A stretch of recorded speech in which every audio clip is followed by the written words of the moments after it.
This is Living Power with Dan Hurst. I want to say a word to Tribulation Christians. We record these programs, these teachings. It goes out on the internet, and it goes out on DVD and CD. And I can't help but think that at some point, some people may hear the gospel through some of this teaching. And so I want to say a word to Tribulation Christians in particular.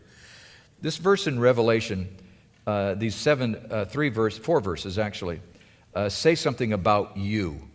God knew about you before all of this was going to happen. And in Revelation 13, starting with verse 7, it says, "Also it was allowed to make war on the saints and to conquer them, and authority was given it over every tribe and people and language and nation, and all who dwell on earth will worship it, everyone whose name has not been written before the foundation of the world in the book of life of the Lamb, who was slain. If anyone has an ear, let him hear." That's always a warning from God to say, listen up, listen to what I'm saying. Verse 10 says, "If anyone who is to be taken captive, to captivity he goes. If anyone is to be slain with the sword he must be slain." Here is a call for the endurance and faith of the saints. So this is four things that God wants you to know during the tribulation, if you're a Christian going through the tribulation. Number one, God knows your plight. He knows what you're going through. Number two, God knows your name. He knew you before the foundations of the earth. He knew you. He knew what was going to happen in your life before the foundations of the world. Thirdly, this is a time for patient endurance. Yes, it is difficult. Yes, it is tough. You're going through absolute hell on earth. But freedom is coming.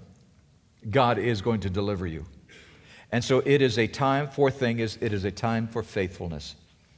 And I have to tell you, to Tribulation Christians, I'm teaching this to Christians right now who know this already, but for people who may never have heard this, you need to know what faith is. Faith is trusting obedience to the known will of God. You live out your life obeying God. That's the key. It's not about defending yourself and doing something that will protect you from the bad things that are going to happen, but rather just simply, I'm here to obey God and what it is that God wants to do in my life. On behalf of Dan Hurst and the Open Class, we want to thank you for watching. We hope it was a blessing.